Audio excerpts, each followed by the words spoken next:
Assalamualaikum. Assalamualaikum Pak. Waalaikumsalam. Silakan masuk, Mas. Ini Pak. Monggo, Pak.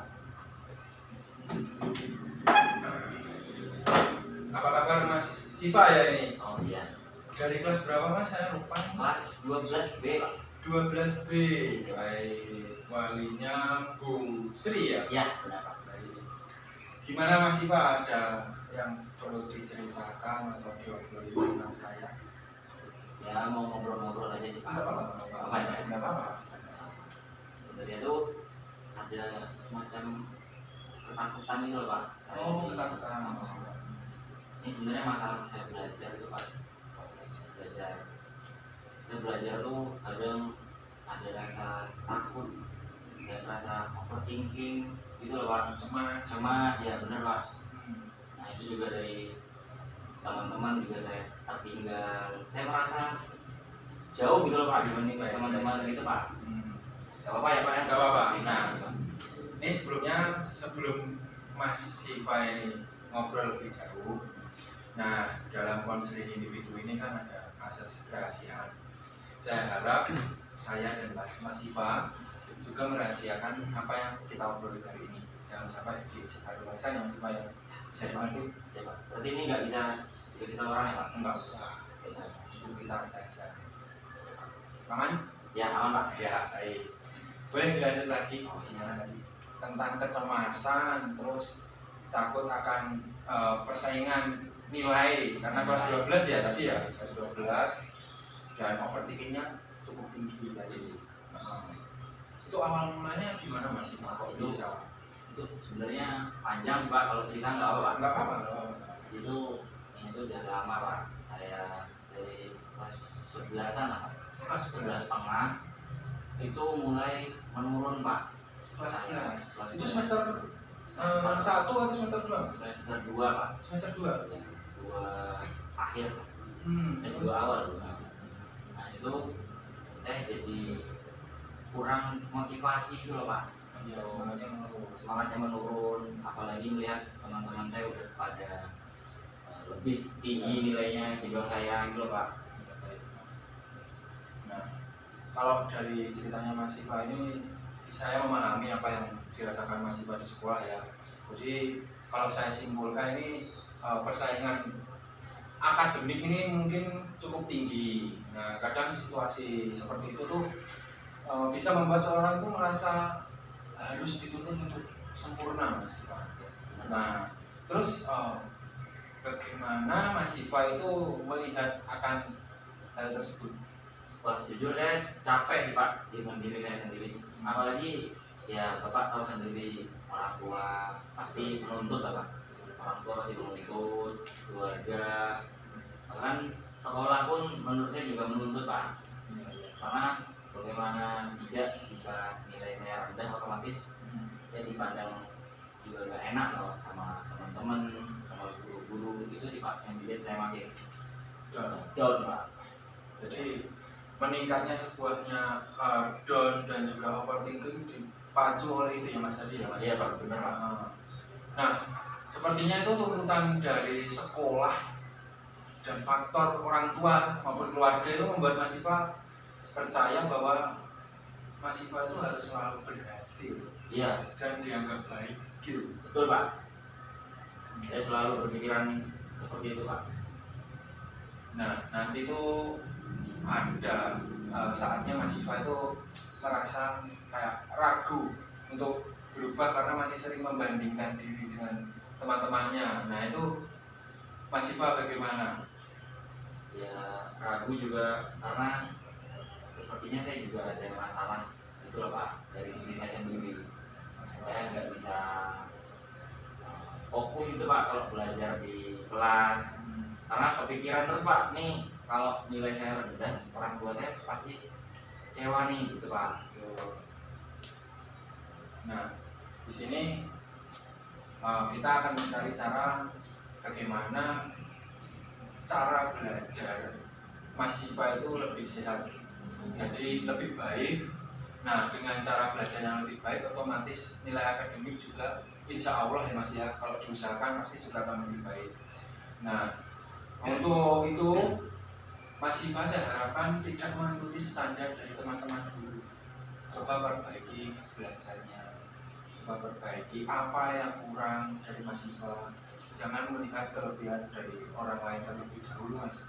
Karena kalau kita berpatokan terhadap teman yang lebih tinggi, otomatis kita benar yang dikatakan Mas Siva tadi sebenarnya kita semakin down dan semakin overthinking. Nah itu memperburuk situasi dalam diri kita saat ini, gitu Mas.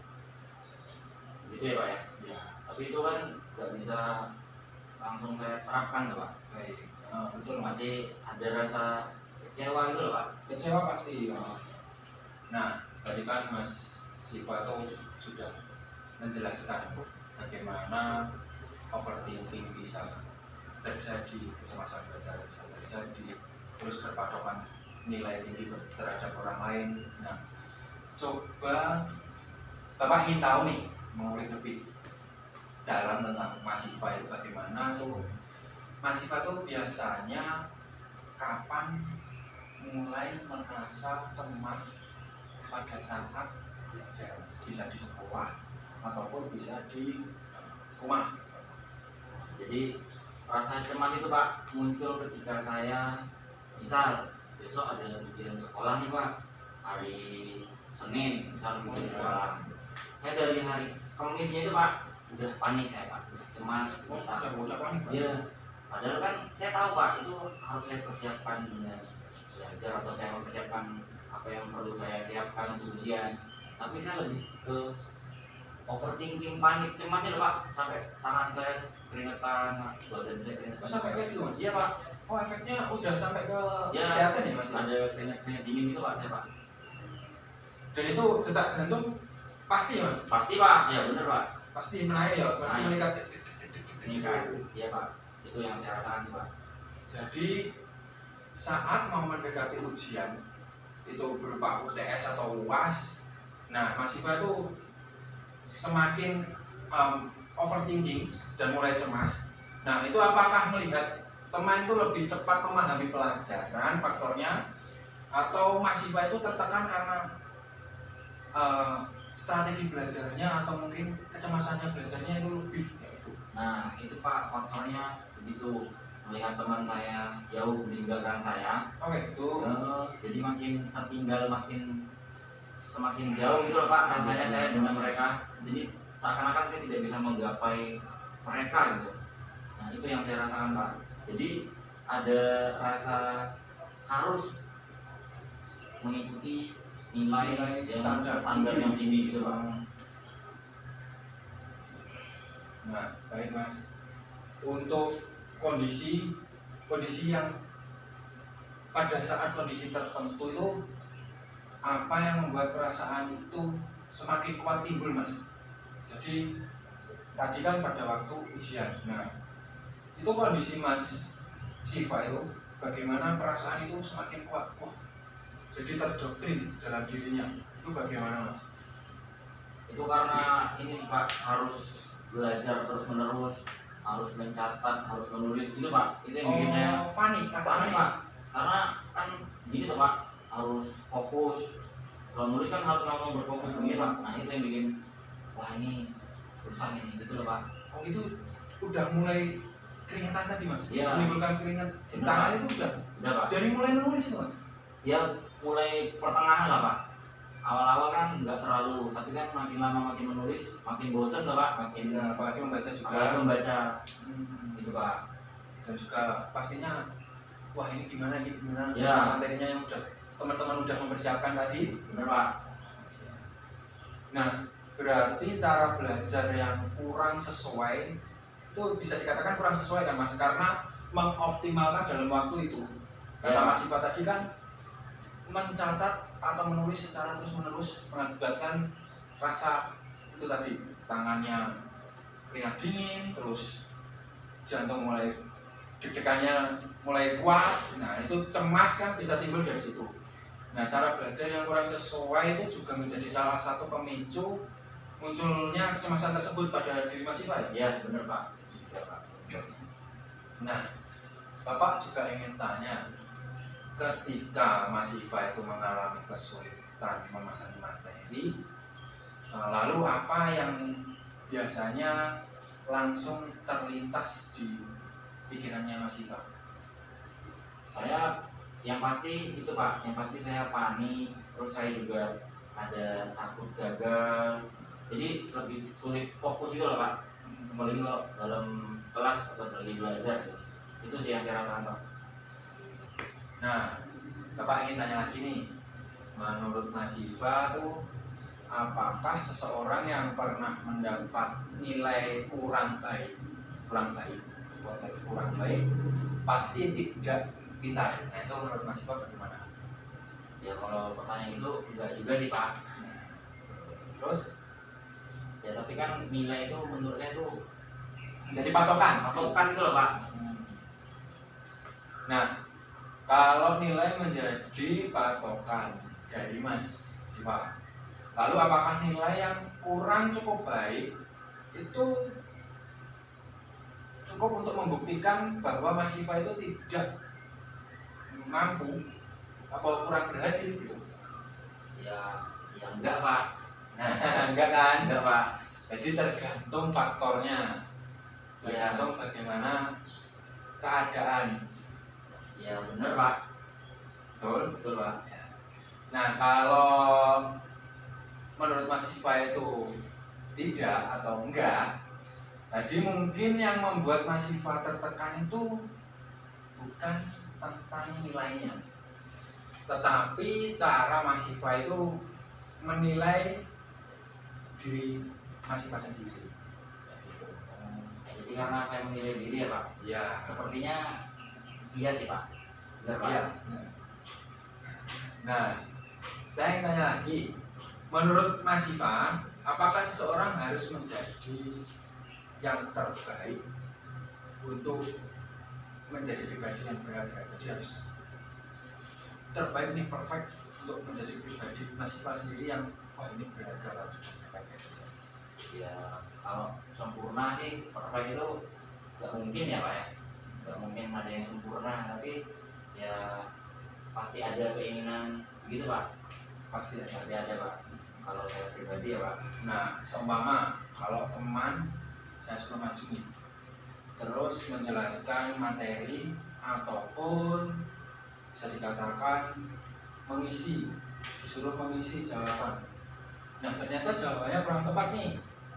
Itu merupakan sebuah kegagalan atau bukan? Menurut Mas Siva itu menganggapnya bagaimana? Saya nganggapnya ya karena belum paham mungkin ya Pak teman saya ini. Tapi ya bukan gagal sih Pak itu. Bukan gagal ya, jadi tidak ya? Iya. Tidak gagal ya? Tidak gagal Pak. Tidak gagal sepenuhnya. Ya benar Pak. Lalu mengapa Mas Siva begitu keras terhadap diri sendiri? Nah setelah dipikir-pikir saya juga baru ngeh nih Pak, baru sadar kok apa emang saya terlalu keras ya, apa saya terlalu keras kepala, apa keras terhadap diri gitu loh Pak. Karena tadi memikirkan pertanyaan-pertanyaan yang Bapak tanyakan sebelumnya, ya sepertinya saya terlalu memikirkan keras gitu Pak. Terlalu keras ya, Ya. diri sendiri ya. Nah Pak, Nah, kalau kondisi ini bisa berubah dari dalam diri Mas Siva ini, apa sih kalau boleh tahu? Bapak ingin tanya, apa sih yang paling Mas Siva itu harapkan dalam dirinya sendiri, dalam diri sendiri? saya tuh pengen belajar yang bisa lebih tenang gitu loh Pak, belajar lebih tenang, bisa percaya diri, Lebih percaya diri lagi. percaya diri apalagi sama teman-teman saya di kelas kan Pak. Dan itu loh Pak, tidak takut kalau gagal. Oh, tidak terlalu Iya, gagal. saya dihantui perasaan-perasaan seperti itu Pak, gagal atau takut gitu Pak. Dan itu yang membuat Mas Siva merasakan kecemasan lebih lagi. Iya benar Pak, itulah yang saya membuat saya seperti itu Pak.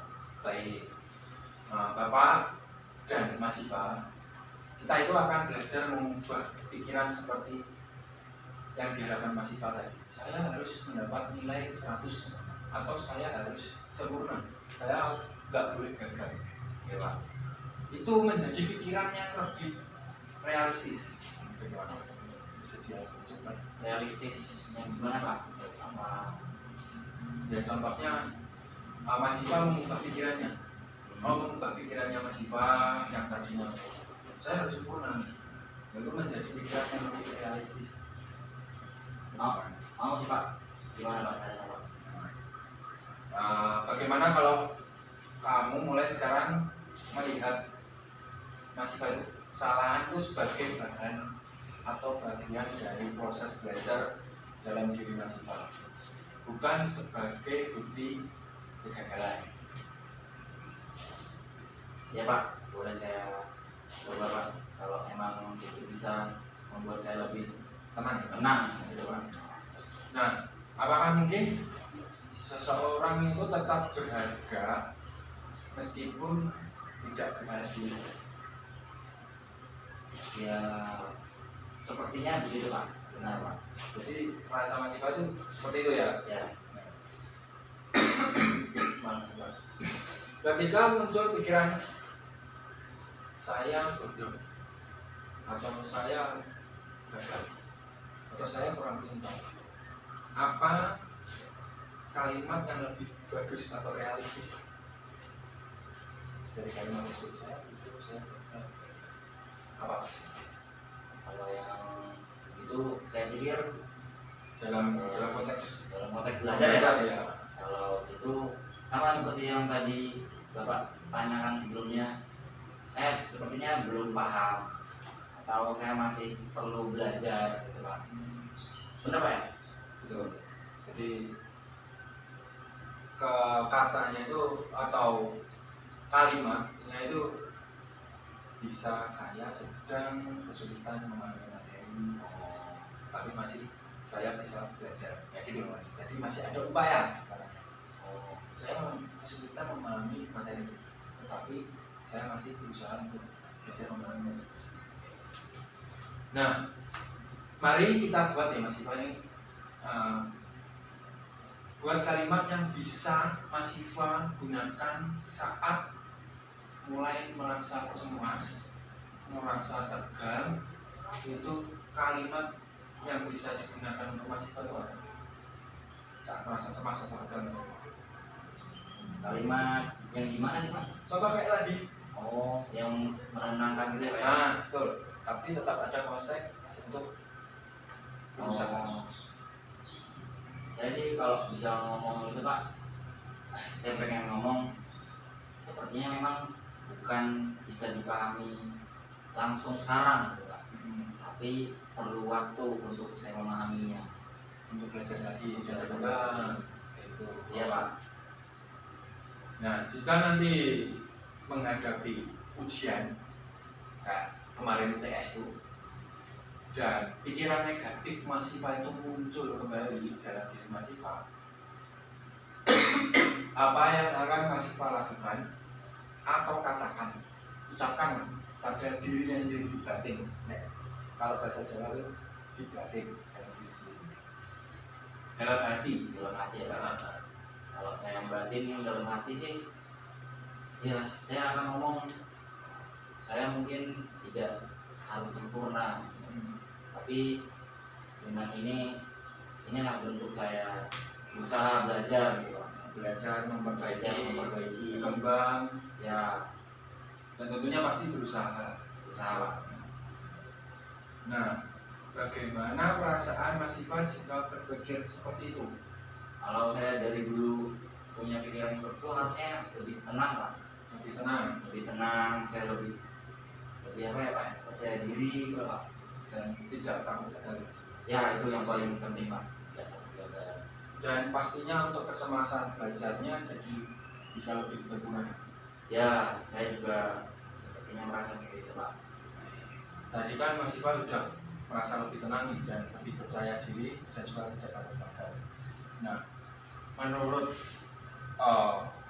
cerita nih atau pendapat di jurnal ataupun di buku-buku dulu, seseorang yang memikir terlalu berlebih tuh Mas, itu bisa membuat tuh kecemasan memang lebih tinggi, kayak overthinkingnya lebih tinggi. Dan itu bisa digabungkan Mas dalam kesehatan. Overthinking yang berlebih menyebabkan atau menimbulkan otomatis cemas tadi mahasiswa. Ya. Itu merasa dirinya gagal, merasa dirinya kurang berguna.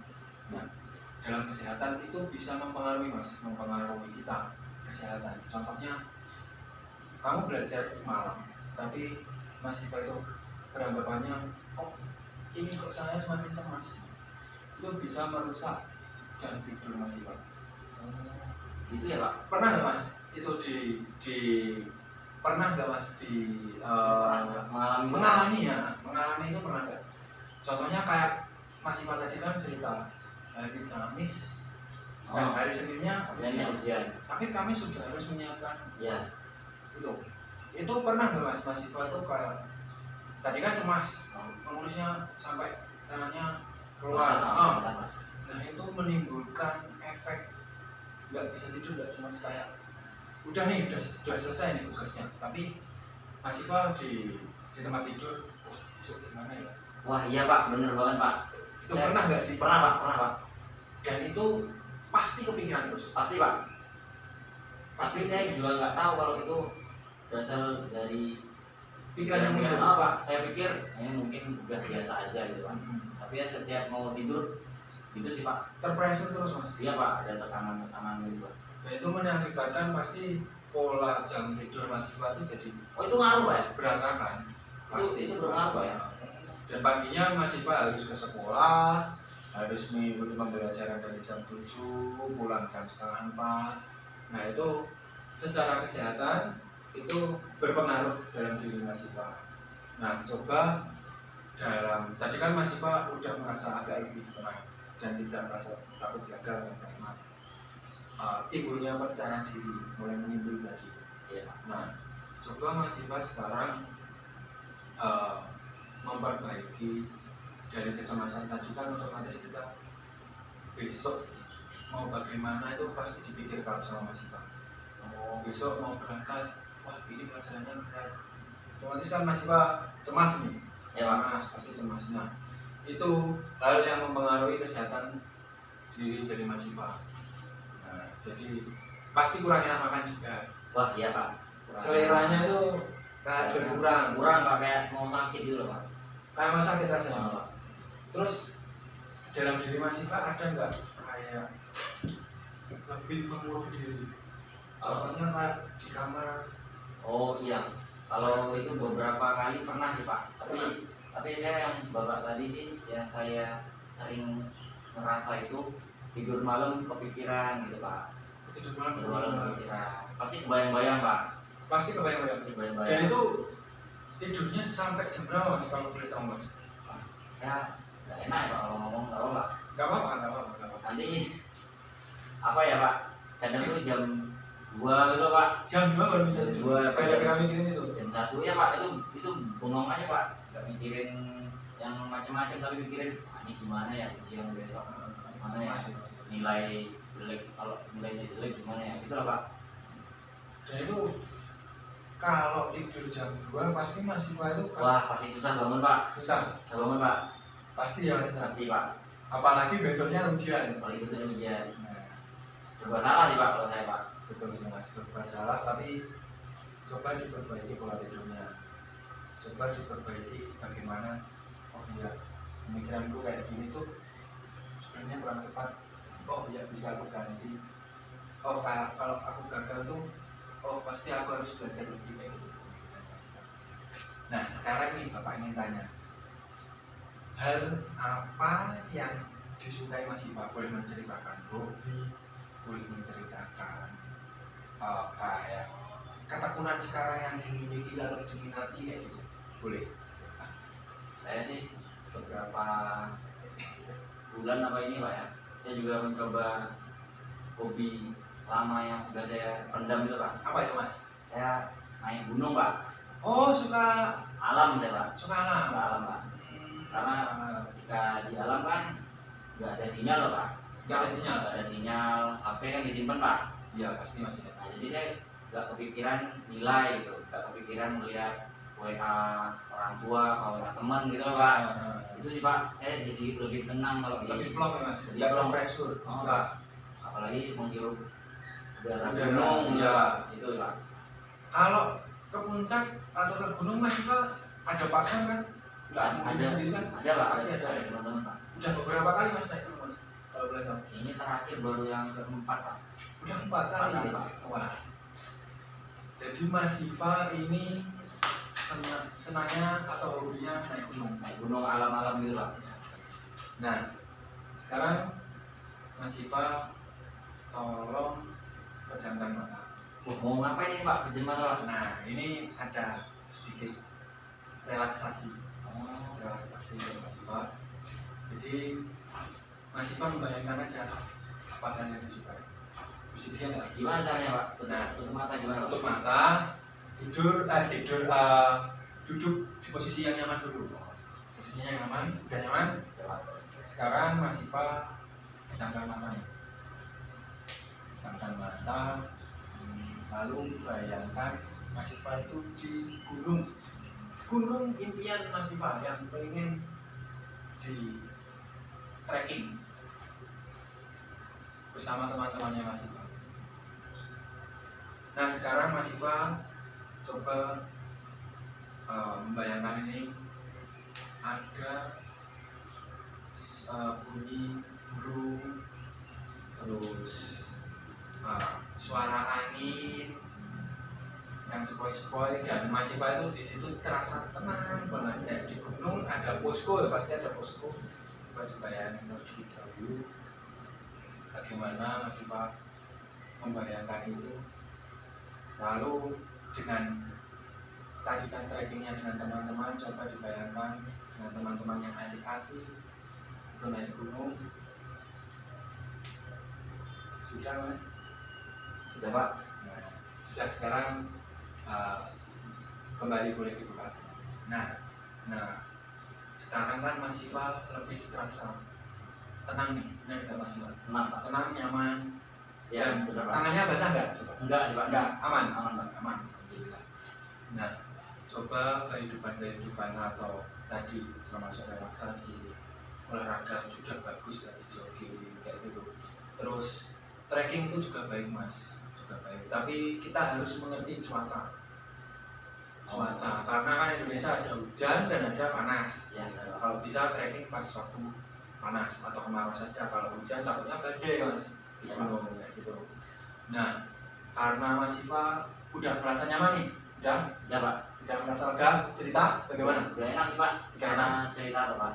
Biasanya kan saya, ya biasanya juga cerita pak. Gimana sendiri? Ya, ini kan saya cerita.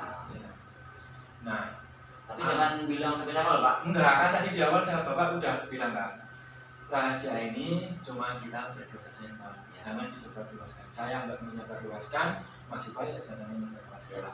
Nah, saya harap Mas Siva kedepannya bisa mengelola nih, memperbaiki lalu mengatasi Ya pak. kecemasan berlebih termasuk overthinking. Nah, cara belajar yang baik itu bagaimana? Itu saya harap kedepannya Mas Siva itu ada perkembangan. Ya saya juga harap begitu pak. Nah, jadi karena itu merupakan faktor Mas Siva merasakan itu semua. Jadi kalau bisa itu diperbaiki. Bisa dibantu Mas. Bisa pak. Dan Ya, semoga bisa dilakukan ya Mas ya. Ya saya usahakan pak. Baik. Nah setelah melakukan konseling ini, pembicaraan ini, bagaimana sih? Nah, Bapak kalau boleh tahu perasaan Mas Siva sebelum dan sesudah, before, afternya bagaimana? Tadi saya awalnya takutnya karena ini menurut saya privasi saya pak ya. Oh, privasi ya. Privasi saya pak. Karena biasanya saya nggak cerita gitu pak.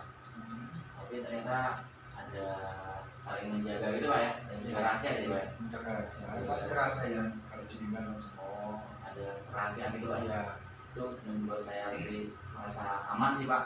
aman, Oh, nyaman dan saya jadi ini nggak keringetan loh pak. Biasanya sih Nggak keringetan? Ayo pak. biasanya Biasanya keringetan. keringetan nih pak. Gitu pak. Untuk ruangannya gimana Mas? Ruangannya ya saya suka aja sih pak. Nggak panas kan Mas? Nggak panas pak. Aman, Aman nyaman. pak. Aman. Nah, tadi kan before-nya merasa tertekan nih karena privasi. dan afternya merasa cukup nyaman. Keringetan aja enggak Pak, kan bilang gitu. Iya. Itu kan jadi mahasiswa udah merasa dirinya nyaman. Saya takut malah mengganggu waktu bapak. Enggak apa-apa, karena mahasiswa tadi kesini dan bapak pas waktu Solo. Oh. Nah, jadi nggak apa-apa. Tapi saya harap mahasiswa tadi ya Mas, diperhatikan benar-benar, dilakukan.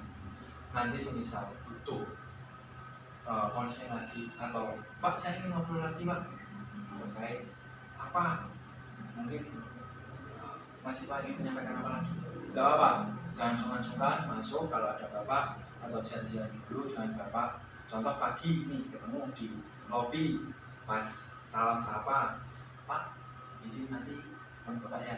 Oh, gitu boleh Pak ya? Boleh, nggak apa-apa. Oke, siapa? Nanti saya atur waktu. Itu ya Mas. Oke Pak. Saya mohon maaf apabila ada tutur kata nih yang kurang berkenan selama proses konseling ini, mohon dimaafkan ya Mas Ya. ya. Pak. Terima kasih juga ya Pak. Baik, sama-sama Mas Iwan. Karena ini sudah mau hampir bel pulang, Oh, ya, Pak. jadi saya harap Mas Iwan kembali ke kelas saja, lalu dipersiapkan tadi barang bawaannya apa saja, Ya Pak. lalu hati-hati ya. Siapa? Salam buat Bapak Ibu. Saya pulang dulu ya Pak ya. Ya. Terima kasih Pak. Ya, sama-sama. Assalamualaikum Pak. Waalaikumsalam Mas Iwan.